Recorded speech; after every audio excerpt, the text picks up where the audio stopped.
National mission on natural farming राबवलं जात आहे. महाराष्ट्र राज्याचा विचार केला तर जवळपास 4,000 कोटीची योजना आज महाराष्ट्रात येऊ घातलेली आहे आणि संपूर्ण राज्यामध्ये ह्या योजना मोठ्या प्रमाणात त्याचा प्रचार प्रसार चालू आहे. आणि नैसर्गिक शेती, सेंद्रिय शेती, शाश्वत शेती ज्या आहेत या शाश्वत शेतीच्या वाटा ज्या आहेत त्या आपण सध्या त्याची म्हणजे त्या वाटांवर आपण वाटचाल करण्याचा प्रयत्न करतो आहे. आज जर आपण पाहिलं तर सेंद्रिय शेती का गरजेची आहे याचं अतिशय तांत्रिक आणि अतिशय महत्त्वाचं कारण याची जर आपण विचारमंथन केलं तर आज आपण पाहिलं की दोन गोष्टीतून आपल्याला सेंद्रिय शेती किंवा अवशेषमुक्त शेती किंवा नैसर्गिक शेती करणं गरजेचं आहे.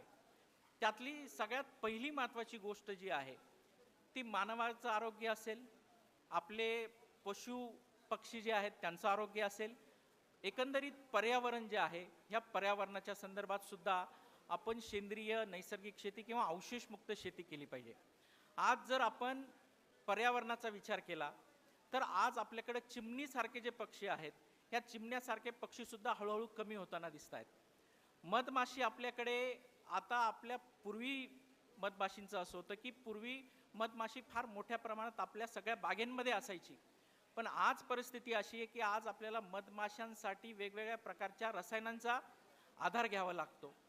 त्याचप्रमाणे आज जर आपण पाहिलं तर सेंद्रिय शेती किंवा अवशेषमुक्त शेतीचा आपण ज्यावेळेस अभ्यास करू तर ह्या अभ्यास करताना देखील आज आपण जर मी सेंद्रिय शेती करत असेल किंवा मी शाश्वत शेतीची वाट जर निखळत असेल तर माझ्या बाजूचा शेतकरी रासायनिक शेती करतोय आणि त्याच्यापासून होणारं प्रदूषण ही सुद्धा फार मोठी समस्या आपल्या समोर आहे. आणि आज जर आपण पाहिलं तर हा जो प्रवास आहे एकंदरीत शेतीचा प्रवास जर आपण पाहिला तर 1942ला जे दुसरं महायुद्ध झालं या दुसऱ्या महायुद्धामध्ये मोठ्या प्रमाणात वेगवेगळ्या प्रकारचे क्लोरिनेटेड हायड्रोकार्बन्स जे आहेत हे नर्व्ह गॅसमध्ये वापरले गेले. आता हा नर्व्ह गॅस म्हणजे काय तर 1942मध्ये दुसऱ्या महायुद्धामध्ये सैनिकांच्या नर्वस सिस्टीमवर म्हणजे मज्जातंतूंवर आघात व्हावा, त्यांना 1-2-3 दिवस काही कळू नये या उद्देशाने खरं तर नर्व्ह गॅसची निर्मिती करण्यात आली होती. त्यासाठी म्हणजे सगळ्यात आधी DDT जे आहे डायइथेन ट्रायक्लोरो इथेन हा DDT जो आहे हा DDT मोठ्या प्रमाणात वापरला गेला आणि DDT ज्या पॉल मुलर यांनी शोधला त्यांना त्यासाठी नोबेल मिळालं. आता त्यावेळेस क्लोरिनेटेड हायड्रोकार्बनची ही गरज होती कारण वेगवेगळ्या गोष्टींमध्ये म्हणजे वेगवेगळ्या शस्त्रांमध्ये त्याचा वापर करायचा. परंतु युरोपमध्ये औद्योगिक क्रांती सुरू झाली आणि औद्योगिक क्रांती सुरू झाल्यानंतर त्या ठिकाणी जी शेती होती शेती प्रचंड मोठ्या प्रमाणात होती, शेतमजुरांची संख्या तिथे नेहमीच कमी असायची आणि मग त्याच्यावर पर्याय म्हणून क्लोरिनेटेड हायड्रोकार्बन आपल्याला वापरता येतील का याच्यावर मोठ्या प्रमाणात शास्त्रज्ञांनी शोध लावला आणि युरोपमध्ये साधारणतः 1950च्या दरम्यान ही रासायनिक शेतीला सुरुवात झाली. ही शेतीला ज्यावेळेस सुरुवात झाली त्यावेळेस वेगवेगळ्या प्रकारचे मतप्रवाह युरोपमध्ये देखील होते आणि सगळ्यात आधी जर आपण पाहिलं तर रचेल लुईस कार्सन नावाच्या या पर्यावरण शास्त्रज्ञ होत्या. त्यांनी द सायलेंट स्प्रिंग नावाचं एक पुस्तक लिहिलं होतं. म्हणजे त्यांनी साधारणतः 1962मध्ये हे पुस्तक लिहिलं आणि सायलेंट स्प्रिंगमध्ये त्यांनी त्या काळी युरोपमध्ये ज्या रसायन पद्धतीचा वापर केला जातो, वेगवेगळ्या प्रकारचे जे रसायनं वापरले जात आहेत याचा 20व्या दशकावर किती मोठा परिणाम होणार आहे याच्याविषयी भाकीत केलं होतं. आणि हे जे सायलेंट स्प्रिंग आहे हे सायलेंट स्प्रिंग संपूर्ण युरोपियन खंड अमेरिकेमध्ये इतकं गाजलं म्हणजे इतक्या लोकांनी ते पुस्तक वाचलं की लोकांना त्याच्यानंतर कळायला लागलं की आता युरोपमध्ये ज्या रासायनिक शेतीची सुरुवात झालेली आहे ही पुढे जाऊन आपल्याला म्हणजे आरोग्य असेल, पर्यावरण असेल, शेती असेल या सगळ्या दृष्टिकोनातून प्रचंड हानिकारक अशी होणार आहे. आणि मग याच्यावर त्यांनी वेगवेगळ्या प्रकारच्या उपाययोजना शोधायला सुरुवात केली. आता आपल्याकडं जर पाहिलं तर भारतामध्ये साधारणतः 1999 नंतर सेंद्रिय शेतीचं वारं सुरू झालं. परंतु ही जी संकल्पना आहे ही संकल्पना सगळ्यात आधी युरोपमध्ये राबवली गेली आणि युरोपमधून आपल्याकडे ती आली. परंतु ही संकल्पना युरोपमध्ये राबवण्याच्या आधी जर आपण सेंद्रिय शेतीचा किंवा एकंदरीत शेतीचा जर इतिहास पाहिला तर सर अल्बर्ट हावर्ड नावाचे एक ब्रिटिश शास्त्रज्ञ होते आणि ज्यावेळेस आपल्याकडे स्वातंत्र्य होतं, ज्यावेळेस आपल्याकडे ब्रिटिश होते त्यावेळेस त्यांनी शेतीवर अभ्यास करण्यासाठी त्यांची निवड झाली. ते कृषी अधिकारी म्हणून आपल्या भारत देशामध्ये काम करत होते.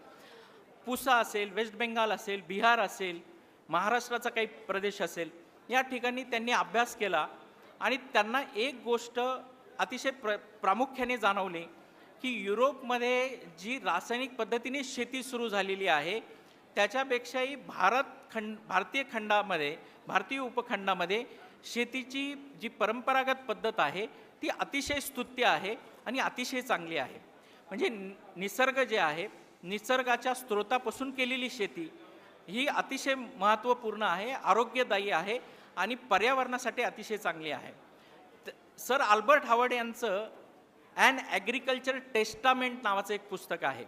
त्या पुस्तकामध्ये त्यांनी या गोष्टीचा उल्लेख केलेला आहे आणि त्या पुस्तकामध्ये त्यांनी म्हणजे ॲक्च्युली सेंद्रिय शेती जी आहे ह्या सेंद्रिय शेतीचा उल्लेख पहिल्यांदा सर अल्बर्ट हावर्ड यांनी केला, परंतु त्याचे जे पुरावे होते किंवा त्याचा जो अभ्यास होता तो आपल्या भारतीय उपखंडामध्ये होता.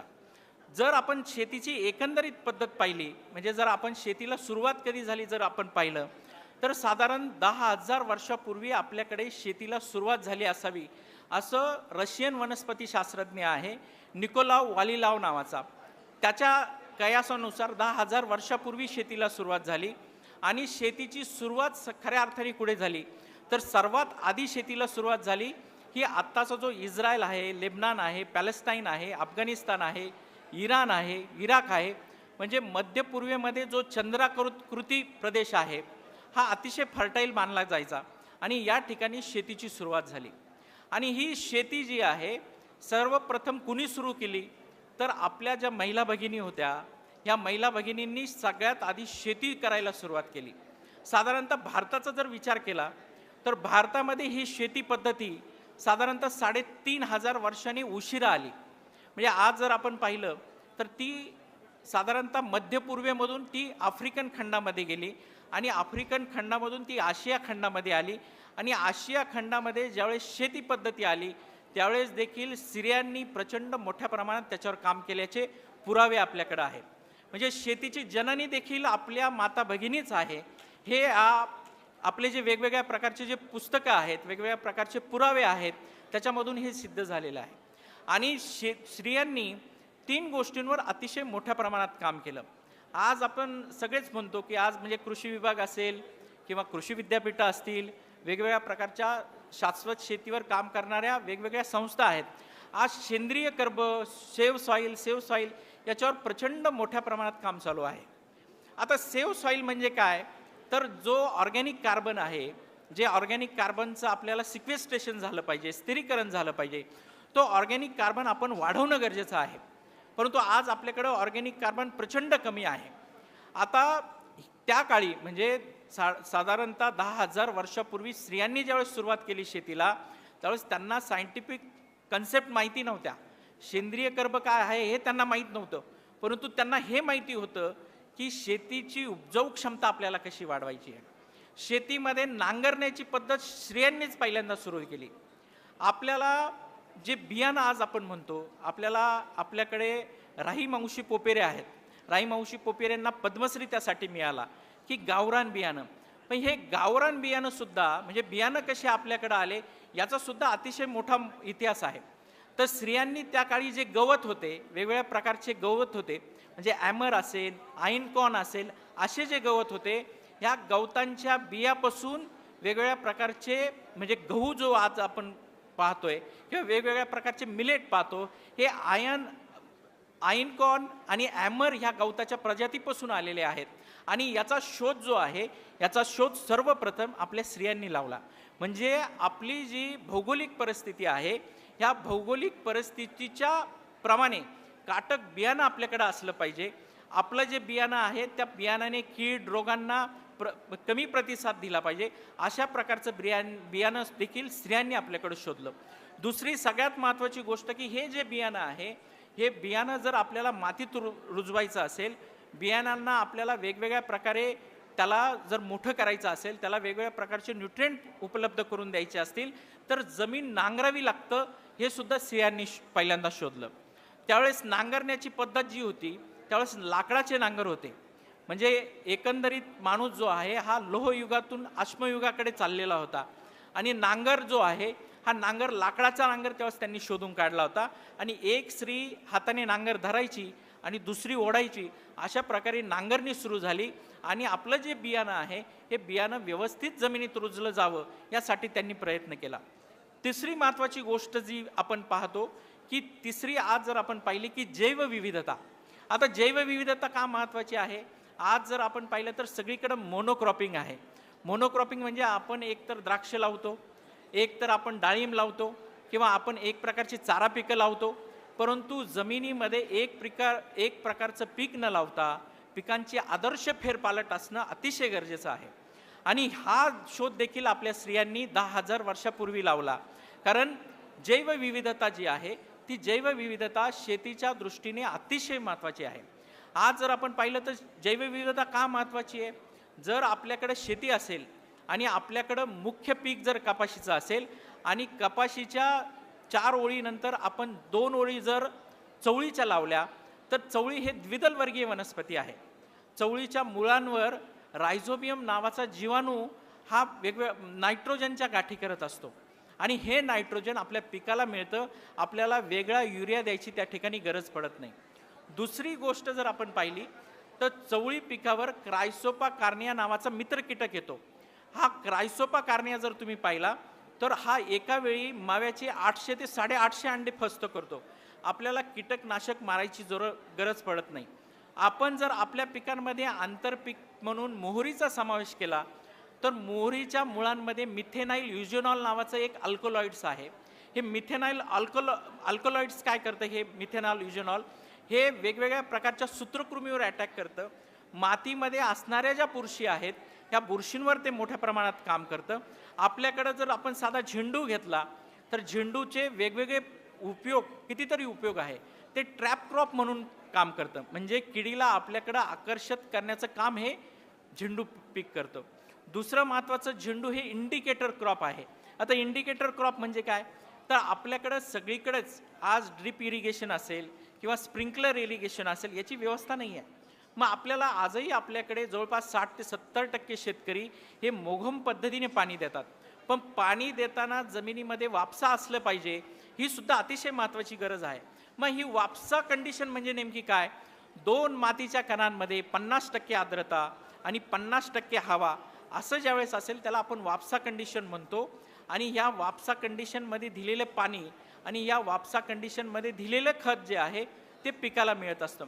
मग हे वापसा कंडिशन आपल्याला उघड्या डोळ्यांनी जर समजत नसेल तर आपल्याला इंडिकेटर क्रॉप आहे, म्हणजे आपला जो झेंडू पीक आहे, हे झेंडू पीक ज्यावेळेस मुरसतं त्यावेळेस आपल्याला कळतं की आता आपल्या शेताला पाणी द्यायची गरज आहे. म्हणजे खऱ्या अर्थाने ते इंडिकेटर क्रॉप आहे. अशा प्रकारे आपण वेगवेगळ्या पिकांना जर एकत्र घेतलं, म्हणजे आज आपण सिम्बायोटिक असोसिएशन जर पाहिलं तर सिम्बायोटिक असोसिएशन हे फार मोठं तंत्रज्ञान आपल्या संपूर्ण जगामध्ये आहे. आणि याचाच वापर जर आपण शेतामध्ये केला तर वेगवेगळ्या प्रकारच्या ज्या पिकं आहेत, वेगवेगळ्या प्रकारच्या वनस्पती जे आहेत, ह्या वेगवेगळ्या वनस्पती असतील, वेगवेगळ्या प्रकारचे पिकं जर आपण एका शेतामध्ये लावले तर आपल्याला त्याचा फार मोठ्या प्रमाणात फायदा होतो. आणि हे 10,000 वर्षापूर्वी आपल्या स्त्रियांनी सिद्ध केलेलं आहे. म्हणजे एकंदरीत जर आपण पाहिलं तर आपल्याकडे असं म्हटलं जायचं की भारत देश हा प्रचंड समृद्ध होता. भारत देशामधून सोन्याचा धूर निघायचा, त्याकाळी निघतही असेल, परंतु आपल्याकडे शेतीला खऱ्या अर्थाने घरघर कोणी लावली याचा जर आपण इतिहास पाहिला तर शेतीला सगळ्यात मोठ्या प्रमाणात घरघर लावण्याचं काम हे ब्रिटिशांनी केलं. आपल्याकडं पूर्वी प्रचंड चांगली अर्थव्यवस्था होती. आपल्याकडं पूर्वी जी ग्रामव्यवस्था होती ती अतिशय चांगली होती. आपल्याकडचे जे ग्रामीण भाग आहे, म्हणजे आपल्याकडचे जे खेडेगावं आहेत, या खेडेगावाचं जे ग्रामपंचायत होतं किंवा जे प्रशासन त्यांचं होतं ते अतिशय चांगलं होतं. आपल्या जे खेडेगावं होती या खेडेगावांच्या भोवती असलेले जे जंगल आहे हे जंगल मोठ्या प्रमाणात राखले जायचे. दुसरी महत्त्वाची गोष्ट की ज्यावेळेस उन्हाळा यायचा त्यावेळेस आपल्याकडे वेगवेगळ्या प्रकारचे तलाव असतील, नद्या असतील, वेगवेगळ्या प्रकारचं म्हणजे डबकी असतील पाण्याची, तर याच्यामधला गाळ उन्हाळ्यामध्ये काढला जायचा आणि तो शेतांमध्ये टाकला जायचा. आणि या शेतांमध्ये कशासाठी टाकला जायचा? तर जी उपजाऊ क्षमता आहे मातीची ती उपजाऊ क्षमता वाढवली जायची. त्यानंतर आपल्याकडे जर शेतकऱ्याला 5 क्विंटल उत्पादन येत असेल तर 1 क्विंटल जे उत्पादन आहे हे 1 क्विंटलचं उत्पादन आपल्या प्रशासनाचं जे कोठार असायचं, हे कोठार अशा ठिकाणी असायचं की जिथं शत्रूचं जर आक्रमण झालं तर त्याला शोधता येणार नाही. हे कोठार याच्यासाठी होतं की जर संकट आली, म्हणजे आसमानी संकट आली, सुलतानी संकट आली, वेगवेगळ्या प्रकारचे दुष्काळ आले, खूप पाऊस पाणी झाला, तर मग अशा वेळेस आपल्या गावाचं स्वतंत्र एक कोठार व्यवस्थापन असावं की ज्याच्यामध्ये आपल्याला अन्नधान्य मिळालं पाहिजे. आणि दुसरी महत्त्वाची गोष्ट की आपल्याकडे पाणी देण्याची पद्धत किंवा एकंदर प्रशासन जे होतं किंवा शेतीची जी पद्धत होती ती अतिशय विकसित होती. आणि मी जे तुम्हाला सांगितलं त्याप्रमाणे शेती पुढं पुढं चालत आलेली होती. ब्रिटिशांनी 2 गोष्टी आपल्यावर अतिशय मोठ्या प्रमाणात लादल्या. त्यातली पहिली गोष्ट ब्रिटिशांनी अतिशय वाईट केली, त्यांनी मोनोक्रॉपिंग आणलं. आता मोनोक्रॉपिंग म्हणजे काय, तर एक पद्धतीचं पीक. आता याच्यामध्ये जे व्यापारी पिकं होते, आता तुम्हाला आठवत असेल महात्मा गांधींनी निळी पीक जे आहे त्याच्या विरोधात सत्याग्रह केला होता. ब्रिटिशांनी 2 गोष्टी याच्यामधून आखल्या की व्यापारी पिकं जर आपण शेतकऱ्यांना लावायला भाग पाडली तर त्याच्यातून येणारा शेतसारा जो आहे हा प्रचंड मोठ्या प्रमाणात त्यांना मिळायचा. दुसरी महत्त्वाची गोष्ट, व्यापारी पिकांचा व्यापार ही ब्रिटिश ईस्ट इंडिया कंपनी करायची आणि त्याच्यातून त्यांना परकीय चलन मिळायचं. वेगवेगळ्या राज्यांमध्ये त्यांना सत्ता करण्यासाठी याचा फार मोठा प्रमाणात त्याचा सपोर्ट त्यांना होत होता. आणि त्याच्यामुळे त्यांनी मोनोक्रॉपिंग लावायला सांगितली. म्हणजे आपल्याकडे आज जे आपल्याकडे मोनोक्रॉपिंगचं भूत आहे ते आपल्याला ब्रिटिशांनी दिलेलं आहे. म्हणजे तुम्ही जर पाहिलं तर आपल्याकडे मोठ्या प्रमाणात मोनोक्रॉपिंग लावायला सुरुवात तेव्हापासून सुरू झाली. म्हणजे त्या काळी व्यापारी पिकं कुठले होते, तर मोठ्या प्रमाणात कपास व्यापारी पीक होतं, ताग व्यापारी पीक होतं, त्यानंतर आपलं जे शेंगदाणा आहे शेंगदाणा व्यापारी पीक होतं, नीळ हे व्यापारी पीक होतं. आणि याच्यामुळे काय झालं की शेतीमध्ये जी विविधता पाहिजे, पिकांची जी विविधता पाहिजे ती विविधता नष्ट झाली. आणि शेतीमध्ये विविधता नष्ट झाल्यामुळे शेतीची जी एक स्वतःची एक म्हणजे ॲटोनॉमस पद्धत होती की आपल्याला आपण काही नाही केलं तरी शेती व्यवस्थित चालली जात होती, ती पद्धत त्या ठिकाणी कमी झाली. दुसरी महत्त्वाची गोष्ट, ब्रिटिशांनी टॅक्स लावताना कुठल्याही गोष्टीचा विचार केला नाही. म्हणजे जर ब्रिटिश जर टॅक्स लावायचं ठरलं तर ते अगदी 50% टॅक्स लावत होते. आणि तुम्ही लगान नावाचा चित्रपट पाहिला असेल आमिर खान यांचा, त्याच्यामध्ये ही पद्धत दिलेली आहे की टॅक्सेशन प्रचंड मोठं होतं. म्हणजे जर तुम्ही एकीकडे पाहिलं तर ब्रिटिशांच्या आधी ज्यावेळेस आपल्याकडे मुघल होते, मुघलसुद्धा इतके वाईट वागत नव्हते. अकबराने वेगवेगळ्या ठिकाणचे शेतीसारा माफ केल्याचे उदाहरणं त्या ठिकाणी आहे. आणि त्याच्यानंतरचा इतिहास तुम्हाला जर माहिती असेल, म्हणजे मा जिजाऊ ज्यावेळेस गरोदर होत्या, छत्रपती शिवाजी महाराज ज्यावेळेस त्यांच्या उदरात होते, त्यावेळेस त्यांना ज्यावेळेस पुणे प्रांतामध्ये आणलं गेलं त्यावेळेस प्रचंड मोठा दुष्काळ हा पुणे प्रांतमध्ये होता. मा जिजाऊंनी शेतकऱ्यांना हत्यारं आणि बियाणं दिल्याचे दाखले आहेत. आणि पुढे छत्रपती शिवाजी महाराजांचा इतिहास तुम्हाला माहिती आहे. छत्रपती शिवाजी महाराजांनी सांगितलं होतं की भाजीच्या देठालाही हात लावता कामा नये. म्हणजे त्या काळी असं होतं की ज्यावेळेस वेगवेगळ्या प्रकारचं आसमानी म्हणजे सुलतानी संकट यायचं, वेगवेगळ्या प्रकारचे मुघलांचं आक्रमण व्हायचं, तर मुघलांचे घोडे असतील, हत्ती असेल, त्यांचं सैनिक असेल, उभ्या पिकामधून जायचं आणि प्रचंड मोठ्या प्रमाणात नुकसान करायचं. म्हणजे पिकं त्यांचे हत्ती खायचे, घोडे खायचे. दुसरं त्यांच्याकडचं धान्य जे आहे ते उचलून नेलं जायचं. परंतु छत्रपती शिवाजी महाराजांच्या काळामध्ये त्यांच्या एकाही म्हणजे सैनिकाला मुभा नव्हती की त्यांनी शेतामध्ये जायचं, त्याचा घोडा शेतामध्ये जाईल अशी त्यांनी हे केलं नव्हती. शेतकऱ्याच्या भाजीच्या देठालाही हात लावता कामा नये इतकी चांगली सिस्टीम ही महाराजांच्या काळात होती. एक जिन्सी पद्धत महाराजांनी सुरू केली, कर्ज देण्याची पद्धत महाराजांनी सुरू केली. हे सगळं असताना ब्रिटिशांनी मोठ्या प्रमाणात हे सुरू केलं की वेगवेगळ्या प्रकारचं म्हणजे एक तर मोनोक्रॉपिंग आणलं आणि दुसरी महत्त्वाची गोष्ट की त्यांनी टॅक्सेशन सुरू केलं. आणि ही गोष्ट जी आहे म्हणजे टॅक्सेशन आणि मोनोक्रॉपिंग याच्यामुळे आज आपण पाहिलं तर आपली शेती जी आहे ही प्रचंड मोठ्या प्रमाणात होरपळली गेली. आणि आजही आपण पाहतोय की आज आपल्याकडं मोनोक्रॉपिंग लावल्यामुळे जमिनीमध्ये आपल्याला पिकाला अन्न द्यावं लागतं, त्या अन्नाचं संचयन आपल्याला करावं लागतं. हे जितकं महत्त्वाचं आहे तितकं आपल्याला हे जे अन्नद्रव्य आहेत हे अन्नद्रव्य जर ॲटोनॉमस पद्धतीने जमिनीतून उपलब्ध झाले तर जमीन जी आहे ही जमीन आपली स्वयंपूर्ण होईल.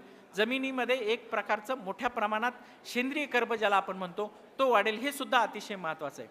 आज आपण सेंद्रिय शेती का करायची? आरोग्याच्या दृष्टिकोनातून मी तुम्हाला सांगितलं की प्रचंड मोठ्या प्रमाणात रसायनांचा दूरगामी परिणाम होतो आहे. साधारणतः 1965ला म्हणजे 75ला केरळ नावाचं एक राज्य आहे. केरळ नावाच्या राज्यामध्ये कासलकोट नावाचा एक जिल्हा आहे आणि या कासलकोट नावाच्या जिल्ह्यामध्ये एक मुल्ल्या नावाचं गाव होतं. या मुल्ल्या नावाचं गाव हे असं ज्या आजूबाजूला डोंगर आणि मध्ये दरीमध्ये वसलेलं हे गाव होतं आणि ह्या आजूबाजूच्या डोंगरांवर मोठ्या प्रमाणात काजूची झाडं होते आणि एक XYZ कंपनीनी ही काजूची शेती जी आहे ही कॉन्ट्रॅक्ट बेसिसवर करायला सुरुवात केली. ही काजूची शेती करायला सुरुवात केल्यानंतर त्यांनी हेलिकॉप्टरमधून एंडोसल्फान नावाचं केमिकल फवारायला सुरुवात केली.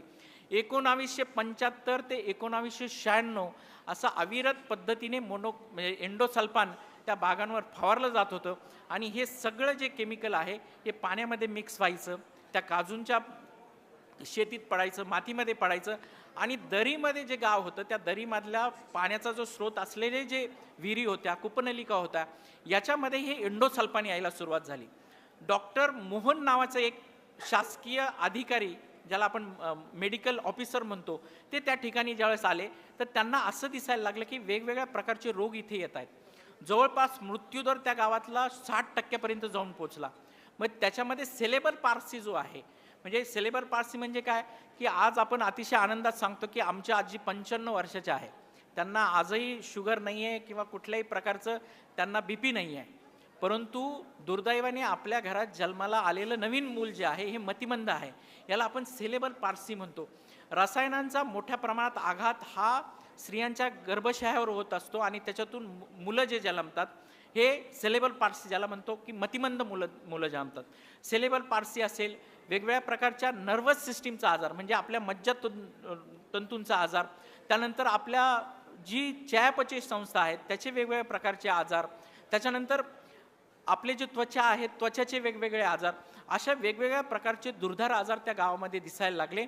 आणि त्याच्यानंतर नॅशनल ऑक्युपेशन हेल्थ इन्स्टिट्यूट नवी दिल्ली, कोइंबतूर ॲग्रिकल्चर युनिव्हर्सिटी या सगळ्यांनी त्याच्यावर रिसर्च केलं आणि त्याच्यातून एक पुढं सत्य आलं की हे सगळे परिणाम एंडोसल्फानमुळे होत आहेत आणि एंडोसल्फानवर प्रचंड मोठ्या प्रमाणात एंडोसल्फान बंद करण्याच्या दृष्टिकोनातून मोठ्या हालचाली झाल्या. आणि ही जी गोष्ट आहे ही गोष्ट त्यावेळेस संसदेमध्ये धडकली. म्हणजे 1999चा पिरियड होता. अटल बिहारी वाजपेयी त्यावेळेस देशाचे पंतप्रधान होते आणि ज्यावेळेस संसदेमध्ये हे प्रकरण गेलं त्यावेळेस अटल बिहारी वाजपेयींनी या गोष्टीचं गांभीर्य ओळखलं आणि त्यांनी असं हे केलं की आपल्या देशाचा सेंद्रिय शेतीचा कार्यक्रम, देशाचा national programme for organic production हा कार्यक्रम हा झालाच पाहिजे. हे त्यांनी अतिशय मोठं म्हणजे सक्ती केली ह्या कार्यक्रमाची आणि मग आपल्याकडं सेंद्रिय शेतीचा कार्यक्रम खऱ्या अर्थाने सुरू झाला. म्हणजे सांगायचं तात्पर्य असं आहे की जे रसायनं आहेत, कृषी रसायनं, याचा संबंध आपल्या डायरेक्ट आहाराशी आहे. मातीतून जातं, पाण्यातून जातं, आपण जो शेतकरी त्याच्यामध्ये काम करतोय त्याच्या नाकातोंडामध्ये जातंय. आपण PPE किट आपण अजूनही वापरत नाही. मला कधी दिसलं नाही की आपले शेतकरी PPE किट घालून ते स्प्रे करतायत. आपल्याकडे यवतमाळचं प्रकरण होतं. 28 शेतमजूर मोठ्या प्रमाणात म्हणजे जे विषारी औषधं आहेत त्याची बाधा होऊन एक्सपायर झालेली होती. म्हणजे एकीकडे जर आपण पाहिलं की हे जी रसायनं आहे ही रसायनं मोठ्या प्रमाणात आपल्या आरोग्यावर, पर्यावरणावर आणि जे प्राणीमात्र आहेत त्याच्यावर मोठ्या प्रमाणात आघात करतायत हे आणि आता हे शक्य झालं आहे. मेडिकल काउन्सिल जे आहे म्हणजे Indian council of medical research यांनी आता हे प्रूव्ह केलेलं आहे आणि त्याची एक आकडेवारी अशी आहे की आता जर आपण व्यवस्थित लक्ष दिलं नाही, आपण गुड ॲग्रिकल्चर प्रॅक्टिसेस जर आता केल्या नाही तर आता 100 मागे साधारणतः 10 लोकांना कर्करोग होता. आता हे प्रमाण जर आकडेवारी पाहिली इंडियन काउन्सिल मेडिकल रिसर्चची तर ही आकडेवारी आता 14 लोकांवर जाऊन पोहोचलेली आहे. 2025 त्यांनी असं सांगितलं की आता 14 लोकांना म्हणजे दर 100 मध्ये 14 लोकांना आता कर्करोगाचं प्रमाण हे आहे आणि याचं मुख्यत्वे कारण म्हणजे 70 ते 80% याला जबाबदार कृषी रसायनं आहे. कृषी रसायनं कशी जबाबदार आहेत तर कृषी रसायनांचा मुघम वापर जो आहे हा मुघम वापर याला जबाबदार आहे. आणि आज जर आपण पाहिलं तर पंजाबच्या ट्रेनबद्दल तुम्हाला सगळ्यांना माहिती असेल, बठिंडा टू बिकानेर ती चालते. बिकानेरला ती ट्रेन का जाते तर बिकानेरला टाटाचं मेमोरियल हॉस्पिटल आहे जे कर्करोगावर मोठ्या प्रमाणात काम करतं. आणि पंजाबला ज्यावेळेस पंजाब आणि हरियाणा जर आपण पाहिला म्हणजे हरित क्रांती कुठून सुरुवात झाली तर पंजाब आणि हरियाणा राज्यामधून सुरुवात झाली आणि तिथं इतक्या बेफाम पद्धतीने युरिया असेल, वेगवेगळ्या प्रकारचे कीटकनाशकं त्या शेतकऱ्यांनी मारलेले आहे. आज आपल्याकडे जो पंजाब आहे, तुम्ही जर तुम्ही उडता पंजाब नावाची जर मूव्ही पाहिली असेल तर त्या मूव्हीलाही लाजवेल इतकी वाईट अवस्था पंजाब आणि हरियाणाची झालेली आहे. म्हणजे ड्रग्स तर मोठ्या प्रमाणात तिथं आहेच, परंतु शेतीच्या ज्या निविष्ठा आहेत त्या इतक्या मोठ्या प्रमाणात वापरल्या जातात, त्यामुळे शेतीची उपजाऊ क्षमता कमी झालेली आहे आणि कर्करोगाचं प्रमाण प्रचंड मोठ्या प्रमाणात आहे. आणि भटिंडा टू बिकानेर जी एक ट्रेन चालती, पूर्वी ती बुधवारी आणि शुक्रवारी चालायची. महाराष्ट्र ऑर्गॅनिक फार्मिंग फेडरेशनच्या वतीने 2014मध्ये मी 40 शेतकऱ्यांना घेऊन गेलो होतो. आम्ही त्या ट्रेनमधून प्रवास केलेला आहे आणि आता त्या ट्रेनचं नाव काही कॅन्सर ट्रेन नाही आहे, पण गिनीज वर्ल्ड रेकॉर्ड बुक जे आहे त्यांनी त्याला ते कॅन्सर ट्रेन नाव दिलं. ते का दिलं तर दर बुधवारी आणि शुक्रवारी ही जी ट्रेन चालायची, तर प्रत्येक वेळी नव्याने 100 लोक त्याच्यामध्ये असे असायचे की ज्यांना नव्याने कर्करोग लागण झालेला आहे. आपल्याकडं उजनी नावाचं धरण आहे, जे अहिल्यानगर असेल, पुणा असेल, सोलापूरला मोठ्या प्रमाणात पाणी प्रवाह करतं. तुम्ही जर ABP माझाची न्यूज ऐकत असाल तर ABPला मध्ये एक बातमी अशी होती की सावधान, जर तुम्ही उजनीचं पाणी पित असाल तर तुम्हाला कर्करोग होऊ शकतो. पुण्यामधून जाणाऱ्या ज्या मुळामुठा नद्या आहेत या म्हणजे गटारगंगा आहेत. आज सगळ्या प्रकारचं इंडस्ट्रीयल वेस्ट असेल, सिटी वेस्ट असेल, ह्या सगळ्या त्या नद्यांमध्ये जातं आणि हे सगळं सिटी वेस्ट किंवा वेगवेगळ्या प्रकारचं इंडस्ट्रीयल वेस्ट हे उजनीच्या धरणामध्ये जातं आणि याच्यामध्ये हेवी मेटल जे आहे म्हणजे कॅडमियम असेल, आर्सेनिक असेल, मर्क्युरी असेल, निकेल असेल, कोबाल्ट असेल, असे वेगवेगळ्या प्रकारचे जे हेवी मेटल्स आहेत, ह्या हेवी मेटल्समुळे मोठ्या प्रमाणात कर्करोगाची निर्माण होते. म्हणजे उजनीच्या काठेला आता भिगवण नावाचं एक गाव आहे, तिथं मासे मोठ्या प्रमाणात फेमस आहे. परंतु आता आमचे काही मित्र आहेत ते सांगतात की सर आपल्याला इथले मासे खायचे नाही, आपण शेततळ्यातला मासा खाऊ.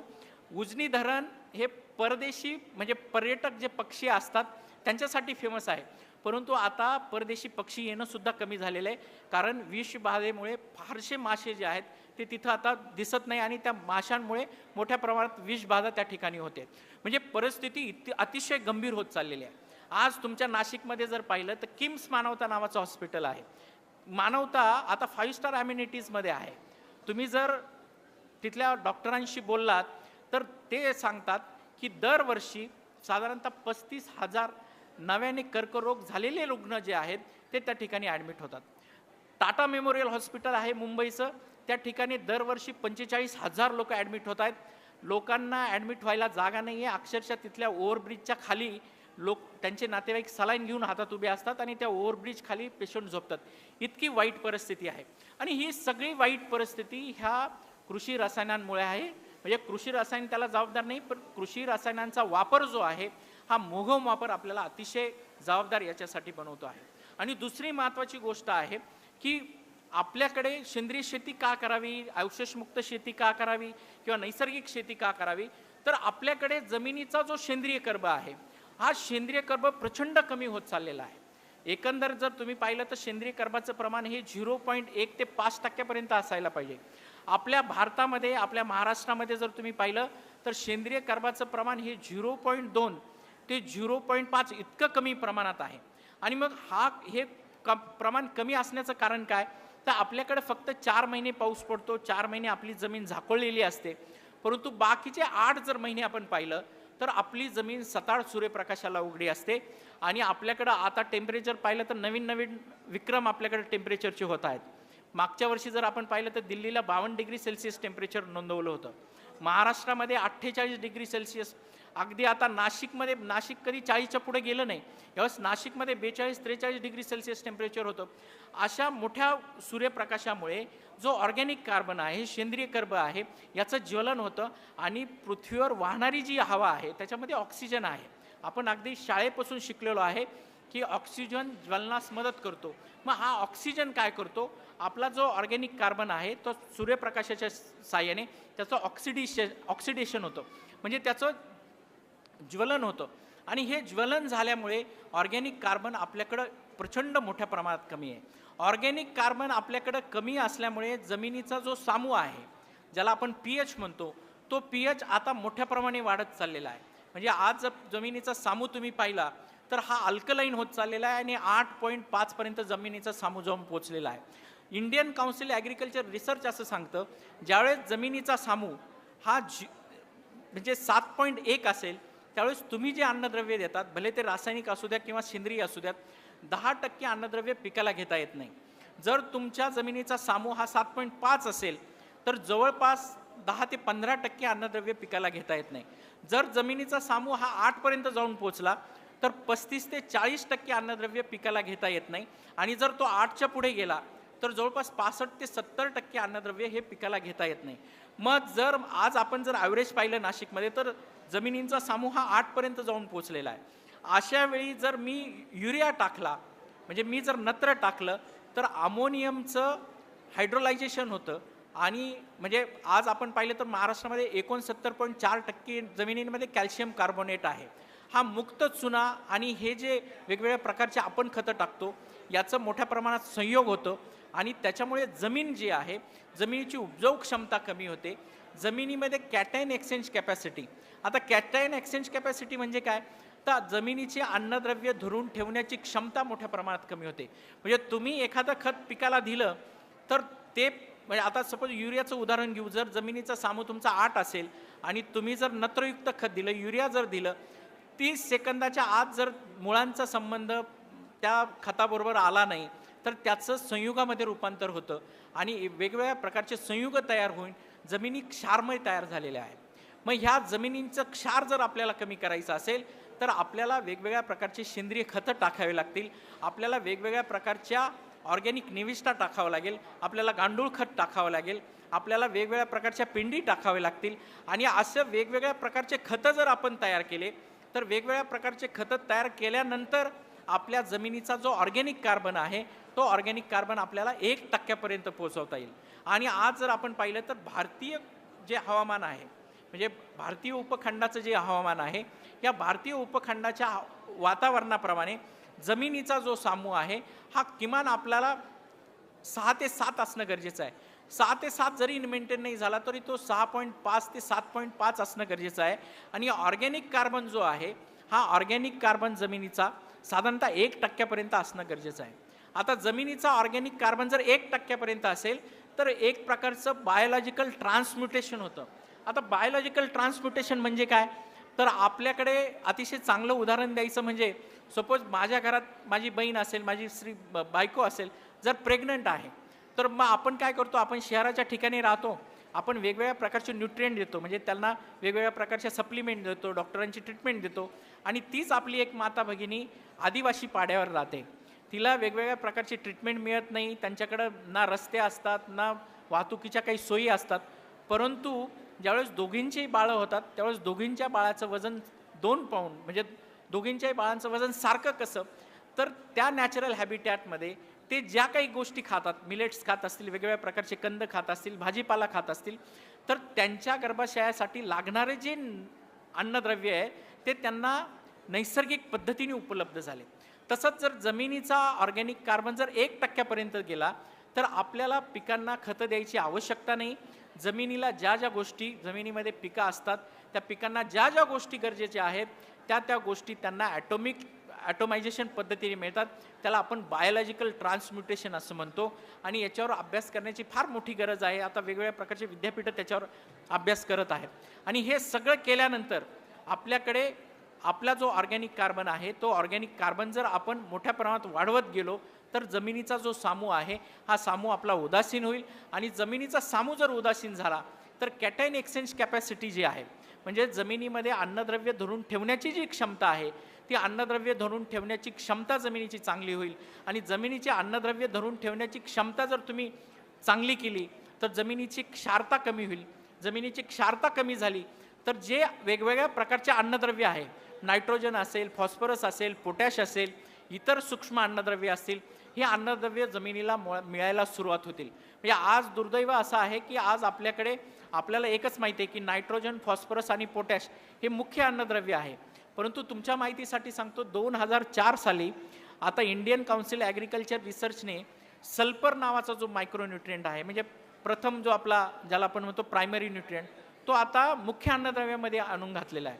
कारण जमिनीमध्ये जे सूक्ष्म अन्नद्रव्य आहे, त्याची सुद्धा क्षमता प्रचंड कमी आहे.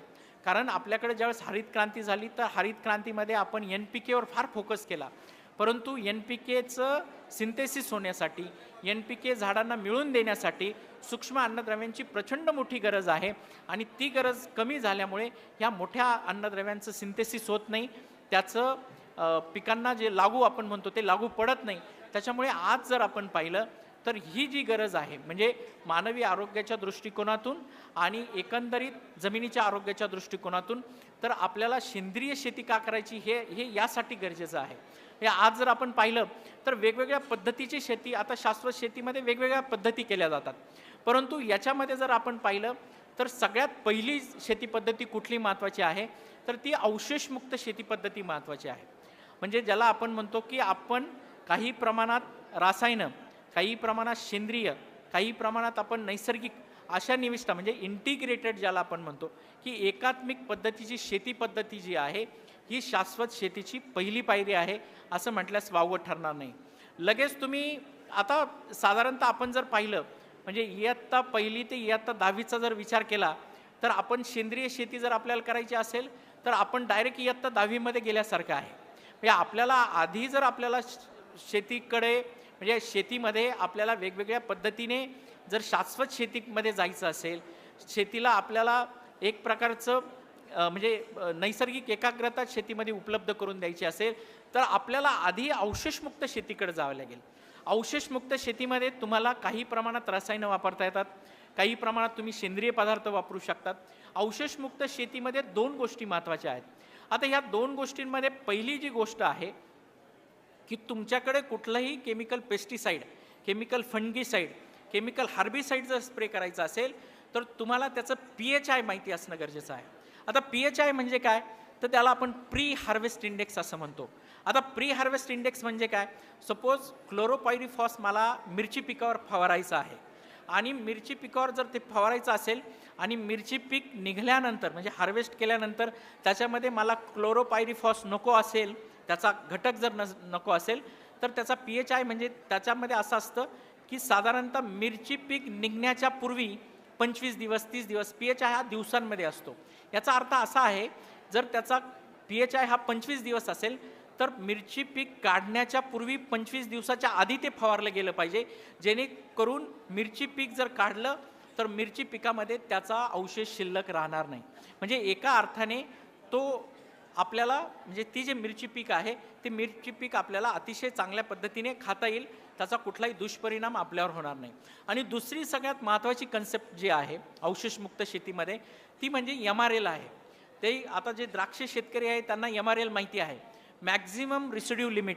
आता मॅक्झिमम रिसिड्यू लिमिट कसं ठरवलं जातं तर साधारणतः कुठल्या म्हणजे सपोज आपण कुठलंही एक पेस्टिसाइड घेतलं तर या पेस्टिसाइडच्या वेगवेगळ्या प्रकारच्या टेस्टिंग केल्या जातात. म्हणजे ते प्राण्यांवर त्याच्या टेस्टिंग केल्या जातात, मनुष्यावर टेस्टिंग केल्या जातात, लहान बाळं असतील, वयोवृद्ध माणसं असतील आणि प्रत्येक केमिकलचं सहनशीलता ठरवली जाते. म्हणजे किती प्रमाणात हे केमिकल गेलं तर ते मानवाला, पर्यावरणाला आणि प्राणीमात्रांना सहनशील आहे आणि मग ह्या सहनशीलनुसार त्याची MRL ठरवली जाते, ज्याला आपण मॅक्झिमम रेसिड्यू लिमिट असं म्हणतो.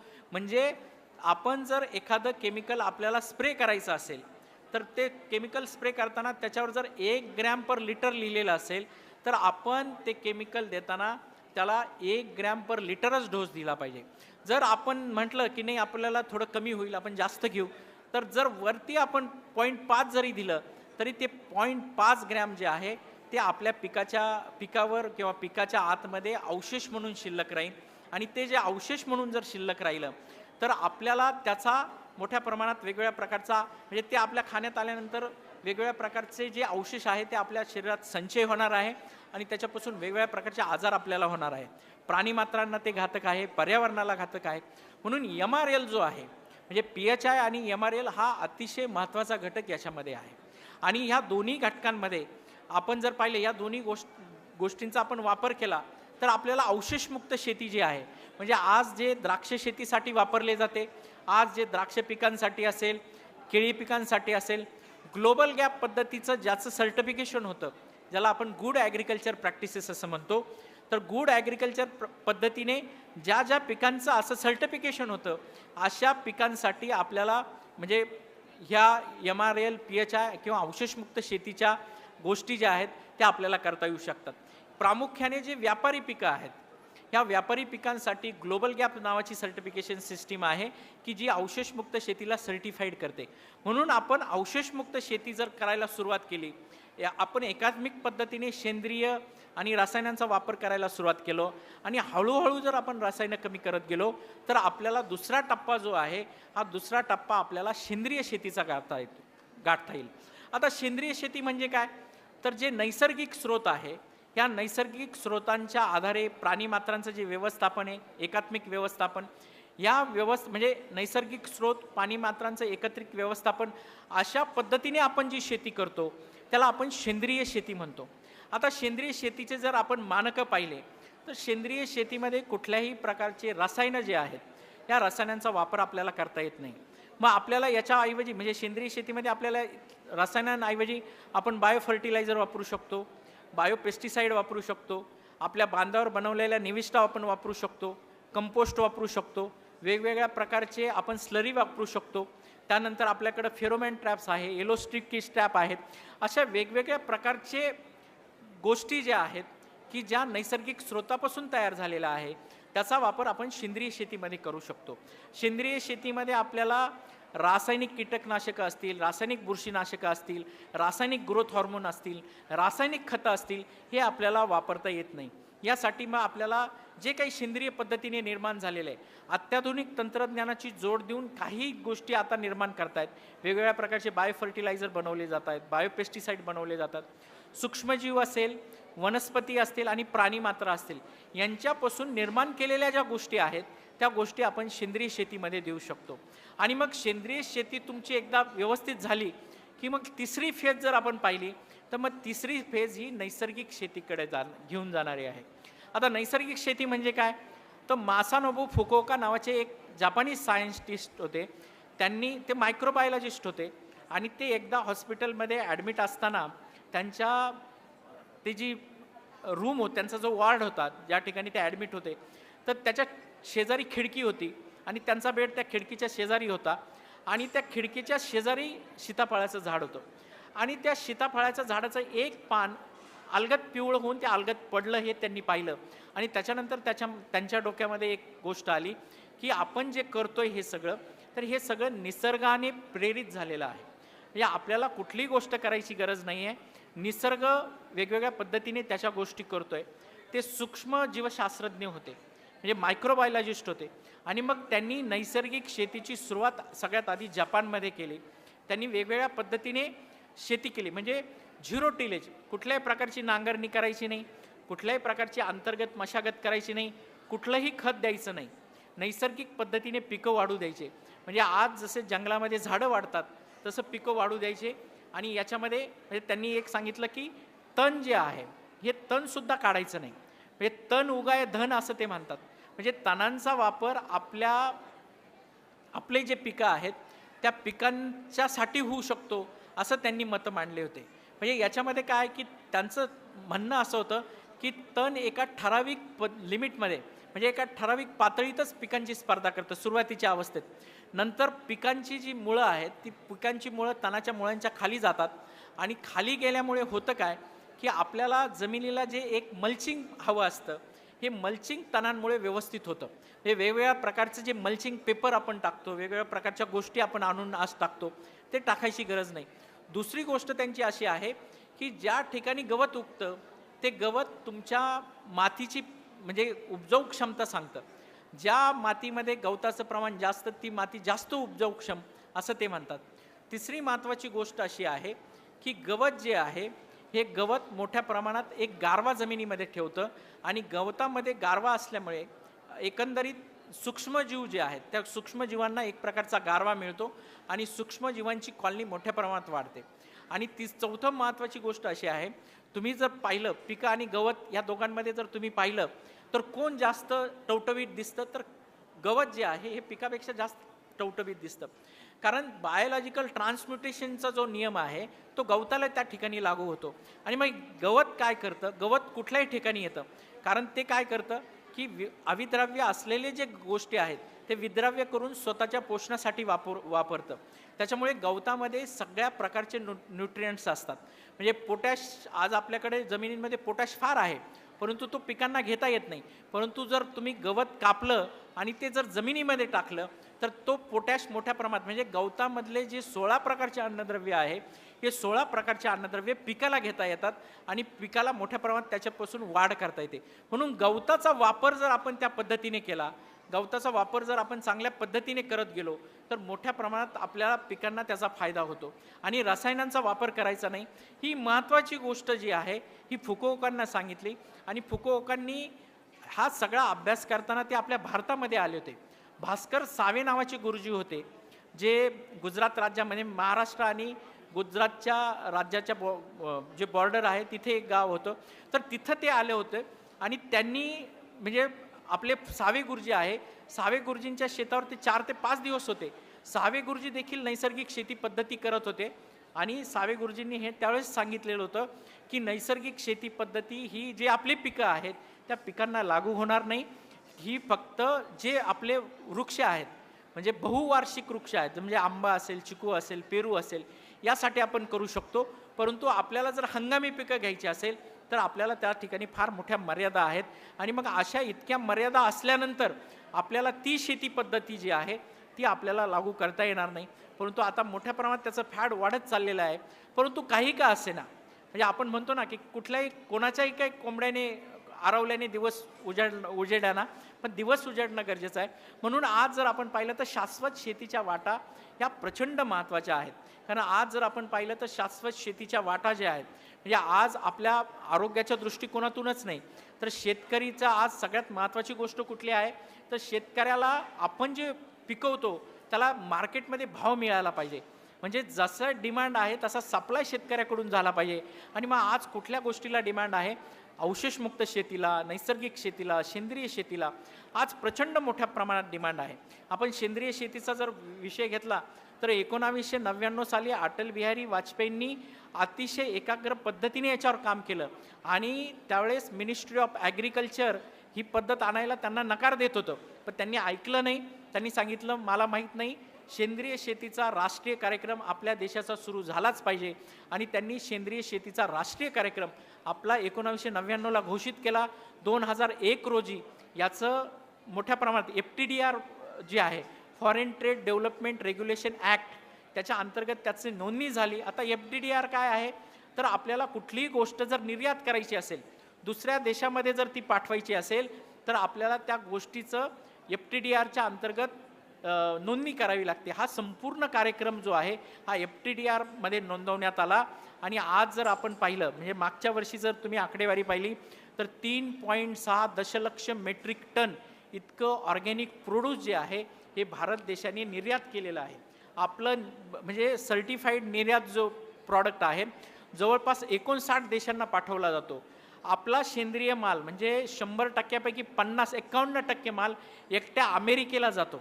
म्हणजे इतक्या मोठ्या प्रमाणात आपल्याला परकीय चलन याच्यामुळे प्राप्त होतं आहे. आणि दिवसेंदिवस हे जे वारं आहे हे वारं आता वाहत चाललेलं आहे. आज शेतकरी, म्हणजे आज तरुण शेतकरी या ठिकाणी आहे. म्हणजे हा जो जय हिंद युवा चळवळीचा जो युवा सन्मान आहे, त्या युवा सन्मानाचा हे सुद्धा एक महत्त्वाची गोष्ट आहे. हे सुद्धा एक ध्येय आहे की जे युवा आज शेतीच्या वाटांकडे वळत आहेत त्यांचा सुद्धा सन्मान केला पाहिजे, त्यांना प्रोत्साहन दिलं पाहिजे. आणि याच्यामध्ये जे शाश्वत शेतीकडे आहेत त्यांना मोठ्या प्रमाणात पुढं आणलं जात आहे. आणि आज जे युवा शेतकरी आहेत, म्हणजे आज इंजिनियर ग्रॅज्युएट असतील, ॲग्रिकल्चर ग्रॅज्युएट असतील, IT इंजिनिअरिंग झालेले लोक आज शेतीकडे येत आहेत, वेगवेगळ्या प्रकारच्या शेती पद्धती करत आहेत, सेंद्रिय दुधाचे कंपन्या उघडत आहेत, वेगवेगळ्या पद्धतीने गोष्टी आज घडत आहेत. आणि त्यामुळे आज सेंद्रिय असेल, अवशेषमुक्त असेल, नैसर्गिक आहे, याला प्रचंड मोठ्या प्रमाणात गरज आज आपल्याला होते आहे. आणि ह्या सगळ्या गोष्टी करत असताना आपल्याला म्हणजे 2 गोष्टी आहे. आपण जर शाश्वत शेतीमध्ये गेलो, आपल्या जमिनीची उपजाऊ क्षमता वाढवली तर आपल्याला जे पिकवण्यासाठी जो खर्च येतो, उत्पादन खर्च येतो, तो उत्पादन खर्च मोठ्या प्रमाणात आपल्याला कमी करता येतो. आणि दुसरं, आपल्याला जे पीक आपण विकतो त्याला आपल्याला प्रीमियम प्राईस मिळते. आणि प्रीमियम प्राईस जर आपल्याला मिळत असेल तर आपल्याला म्हणजे 2 गोष्टी याच्यातून साध्य होतात.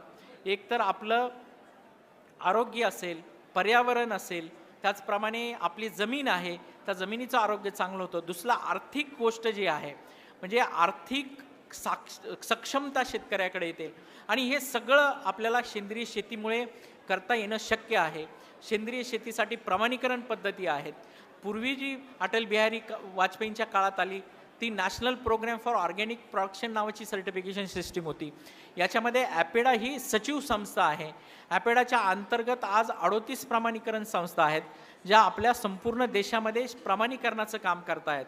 आणि त्यानंतर 2014 साली आपलं जे कृषी मंत्रालय आहे, म्हणजे कृषी आणि शेतकरी कल्याण मंत्रालय आहे, त्यांनी पार्टिसिपेटरी गॅरंटी सिस्टीम नावाची एक योजना आणली.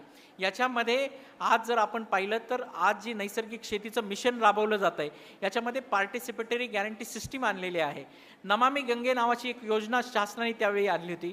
त्याच्या अंतर्गत राष्ट्रीय शाश्वत कृषी अभियान आणलं आणि त्याच्या अंतर्गत परंपरागत कृषी विकास योजना सेंद्रिय शेती ही योजना आणली. आणि आज जर आपण पाहिलं तर जवळपास 25 लाख हेक्टर क्षेत्र हे सेंद्रिय किंवा नैसर्गिक शेतीखाली आणायचं टार्गेट हे महाराष्ट्र राज्याने ठेवलेलं आहे.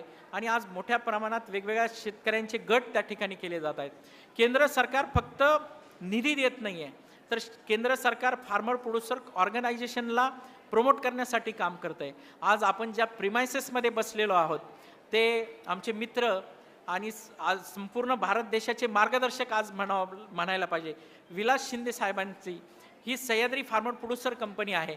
आणि आज अशा फार्मर प्रोड्युसर कंपन्यांची गरज आहे, तर केंद्र सरकार अशा फार्मर प्रोड्युसर कंपन्या म्हणजे 10 लाख फार्मर प्रोड्युसर कंपन्या संपूर्ण देशामध्ये उभारण्याचं उद्दिष्ट आहे. दुसरं, त्यांनी नैसर्गिक शेती सेंद्रिय शेती करणं अपेक्षित आहे. तिसरं, फक्त शेती करून थांबायचं नाही आहे, तर शेती करून त्याला प्रक्रिया उद्योग जो आहे त्याची जोड द्यायची आहे.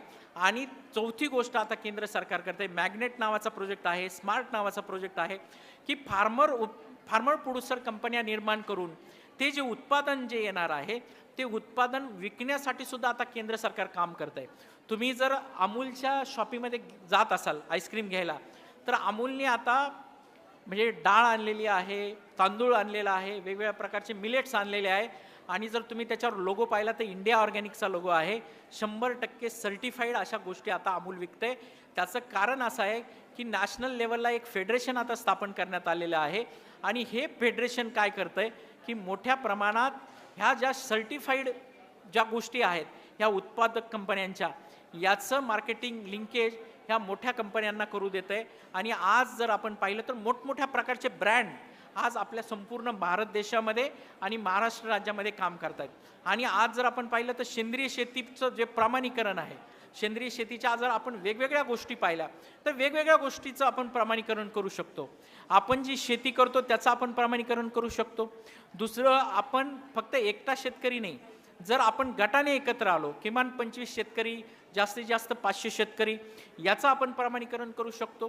त्यानंतर कोणी शेतकरी जर गाया पाळत असेल आणि त्याला ऑर्गॅनिक मिल्क विकायचं असेल तर तो ऑर्गॅनिक मिल्क विकू शकतो.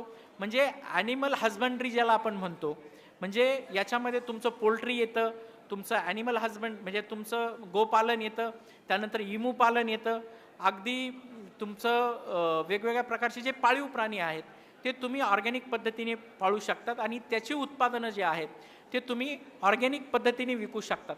याच्यामध्ये जर आपण तुम्ही पाहिलं म्हणजे ऑर्गॅनिक मिल्कची कन्सेप्ट जी अशी आहे की याच्यामध्ये तुम्ही जे दूध घेणार आहात याच्यामध्ये ऑक्झिटोसिनचा वापर तुम्हाला करायचा नाही आहे.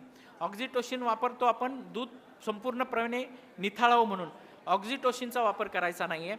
दुसरी महत्त्वाची गोष्ट आहे की आपण जे अँटीबायोटिक्स जनावरांना देतो आहे, वेगवेगळ्या प्रकारचे अँटीबायोटिक्स देतो आहे, हे अँटीबायोटिक्स म्हणजे आज जर माझ्याकडे गाई असेल आणि मी माझा जो पशुवैद्यकीय अधिकारी आहे त्यांनी जर दुपारी 4 वाजता गाईला जर पेनिसिलिन टोचलं, अँटीबायोटिक्स आहे ते पेनिसिलिन जर अँटीबायोटिक टोचलं तर संध्याकाळी 6 वाजता माझं दूध डेअरीला असतं. पण पेनिसिलिनचा जर विड्रॉल पिरियड जर आपण पाहिला तर तो 18 तासाचा आहे. म्हणजे 18 तास पेनिसिलिन दिल्यानंतर 18 तासापर्यंतचं दूध हे वापरात आणता कामा नये, ते विड्रॉल केलं पाहिजे. तर ऑर्गॅनिक सर्टिफिकेशन स्टँडर्ड जे आहे ॲनिमल हजबंडरीचं ते हेच सांगतं की तुम्ही जे अँटीबायोटिक्स देत आहेत तर त्याचा विड्रॉल पिरियड तुम्ही पाळा. ग्रोथ हॉर्मोन द्यायला याच्यामध्ये बॅन केलेलं आहे. म्हणजे जसं आपल्याला शुद्ध हवा, शुद्ध पाणी, त्यानंतर आपला सकस आहार असा जो पाहिजे तो देण्यासाठी स्टँडर्ड आपल्याला उद्युक्त करतं. दुसरी महत्त्वाची गोष्ट की जे आपण जनावरांचे गोठे करतो ते गोठे स्वच्छ असले पाहिजे. कारण जर जनावरांचे गोठे सतत ओले राहिले तर वेगवेगळ्या प्रकारचं मायकोटॉक्सिन त्या ठिकाणी येतं आणि जर तुम्ही जनावरांना चारा अशा ठिकाणी टाकला तर अफ्लाटॉक्सिन नावाचं जे फंगस आहे ते वैरणीला वगैरे लागतं आणि अल्फाटॉक्सिन जर दुधामध्ये आलं तर आपल्याला ते दूध जे आहे ते विषारी असं मिळतं. ठीक आहे, चालेल. आयोजकांनी आत्ताच एक सूचना दिलेली आहे की आमच्या कार्यक्रमाचे जे प्रमुख पाहुणे आहेत मंत्री महोदय त्यांचं आगमन झालेलं आहे. 5 मिनिटामध्ये हे सगळी मान्यवर आपल्या सभागृहात येत आहेत. आपण सगळ्यांनी जे आजूबाजूला फिरतायत किंवा कुठं कॅन्टीनला कोणी गेलेलं आहे आपण सर्वांनी आपण हॉलमध्ये यायचं आहे, आपण बसवायचं आहे. कार्यक्रमाला एक 5च मिनिटामध्ये सुरुवात होत आहे आणि अशा पद्धतीने आपण जर पाहिलं मी जे तुम्हाला सांगितलं की अशा पद्धतीने आपल्याला सेंद्रिय अवशेषमुक्त आणि शाश्वत शेतीच्या वाटा एक आपल्याला जोखांता येतील. जाताना फक्त एक छोटं उदाहरण देतो तोपर्यंत प्रमुख पाहुणे येत आहेत. साधारणतः आज जर आपण पाहिलं तर 18व्या दशकामध्ये एक लमार्क नावाचा शास्त्रज्ञ होता. त्यांनी लॉ ऑफ इनहेरिटन्स सांगितला. आता लॉ ऑफ इनहेरिटन्स म्हणजे काय तर लमार्क असं म्हणतो की पूर्वी पृथ्वीवर फार मोठ्या प्रमाणात मोठमोठे असे पशुपक्षी होते, त्यांना शिंग होती, त्यांची नख्या होते. मानवाला कदाचित शिंग असतील, त्याच्या हातापायाला नख्या मोठ्या असतील, परंतु म्हणजे काही काळानंतर ह्या सगळ्या गोष्टी गळून गेल्या. ज्या ज्या गोष्टींचा वापर मानवाने केला नाही, पशुपक्ष्यांनी केला नाही, त्या गळून गेल्या. म्हणजे आज आपण मानव पाहिलं तर आपली केस वगैरे काही राहिलेली नाही.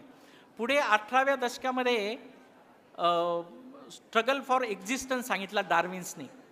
आता डार्विन्स असा म्हणतो की पूर्वी फार महाकाय असे पशुपक्षी होते, परंतु आज जर आपण पाहिलं म्हणजे पूर्वीचा जो डायनासॉर होता तो आता पालीसारखा दिसतोय. तर हा स्ट्रगल फॉर एक्झिस्टन्स त्यांनी सांगितलं. तर डार्विन्स त्याच्यामध्ये 2 गोष्टींचं उदाहरण देतो. पहिल्या गोष्टीचं उदाहरण तो देतो की त्या काळी मुंगी होती, त्या काळी सुद्धा होती 18व्या दशकामध्ये, आजही मुंगी आहे. त्याच्यानंतर दुसरं उदाहरण तो निवडुंगाचं देतो.